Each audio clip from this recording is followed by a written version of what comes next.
श्री परमहंस देवाय नमः।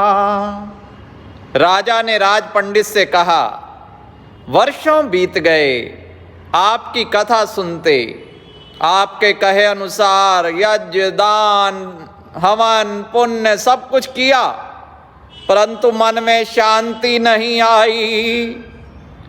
8 दिन के अंदर सही जवाब देना, नहीं तो 9वें दिन आपको मृत्यु दंड दे दिया जाएगा। 7 दिन बीत गए, पंडित को कोई जवाब ना सूझा, तो उसने सोचा भाग ले बेटा जंगल की ओर, दूर किसी गिरी कंदरा में जाके छिप जाता हूं। भागे जा रहा है। जंगल में एक कुटिया के समीप वृक्ष के नीचे एक तत्वदर्शी महात्मा बैठे थे। बोले, पंडित जी कहाँ दौड़े जा रहे हो? बड़े परेशान नजर आ रहे हो, क्या बात है? पंडित जी ने सारी बात बताई तो ऋषिवर ने तसल्ली दी कि चलो राजमहल, हम राजा को उसके प्रश्न का समाधान देते हैं। राजमहल पहुंचने पर ऋषिवर ने राजा से कहा, तुम्हारा जवाब तो तुम्हें देंगे, पर हमारी कार्रवाई में बाधा ना डालना। राजा ने स्वीकृति दी तो ऋषिवर ने राजा और पंडित दोनों को अलग अलग खंभों से बांध दिया। फिर राजा से कहा, पंडित के बंधन खोलो। तो राजा ने कहा, मैं तो स्वयं बंधा हुआ हूं। ऐसे ही पंडित जी से कहा कि राजा के बंधन खोलिए, तो उसने भी वही जवाब दिया, बंधे को बंधा मिले, छूटे कौन उपाय, कर संगत निर्बंध की, पल में ले छुड़ाए। राजा, पंडित जी तो स्वयं अशांत हैं, वो स्वयं मुक्ति ना प्राप्त हुई, ना उनको परमात्मा की प्राप्ति हुई। अब आपको कैसे शांति, कैसे मुक्ति, कैसे भगवत प्राप्ति करवा सकते हैं? राजा ने कहा, महाराज आप कृपा कीजिए, मन की शांति मिले, प्रभु दर्शन मिले, वही उपाय दीजिए। ऋषिवर बोले, हम तो रास्ता बता सकते हैं, चलना स्वयं पड़ेगा, साधना स्वयं करनी पड़ेगी, भक्ति स्वयं करनी पड़ेगी।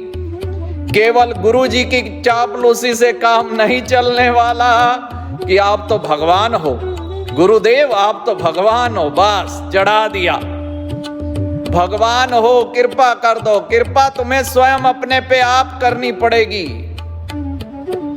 भक्ति साधन नाम जाप सब जीव को स्वयं करना पड़ता है। कई प्रेमी कहते हैं कि हमारे रहबर हमें दूसरी कुटिया जाने से रोकते हैं, तो भैया उन महान भाव का वही पंडित की तरह हाल है जिनका स्वयं का द्वैत नहीं मिटा। वो श्री परमहंस अद्वैत मत के बारे दूसरे को क्या बताएंगे? अद्वैत का अर्थ क्या है? जहां दो है नहीं, हर कुटिया में वो ही विराजमान है। इस मत के प्रवर्तक श्री परमहंस भगवान जी के पास हिंदू मुस्लिम सिख सभी धर्म संप्रदायों से महान भाव आते थे, और श्री परमहंस दयाल जी भी उनके वहां जाया करते थे। हमारा सत्संग, तुम्हारा सत्संग, इधर नहीं जाना, उनको सेवा नहीं देनी। इन लोगों को पता ही नहीं कि सत्संग कहते किसको हैं। सत्संग का व्यापार बना के अड़संग बना दिया।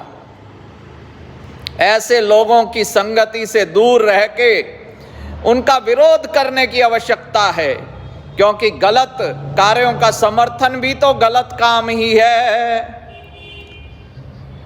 अगर सत्संगत में जाना है तो सत नाम से जुड़ जाना है, क्योंकि नाम ही सत्य है।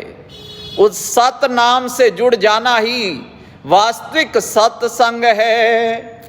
सत्संगत कैसी जानिए, जिते को नाम बखानिए। बस अपने अंदर गोता लाइए और नाम से जुड़ जाइए। एकांत कमरे में पंखे की आवाज, उसमें नाम धुन का अनुभव करके सूरत एकाग्र कर सकते हैं, अथवा अपनी आती जाती श्वास में नाम जाप चल रहा है, इसका अनुभव कर भगवत चरणों में समर्पित हो जाइए और सदैव गाइए श्री परमहंस शरणम गच्छामि, श्री परमहंस शरणम गच्छामि, श्री परमहंस शरणम गच्छामि।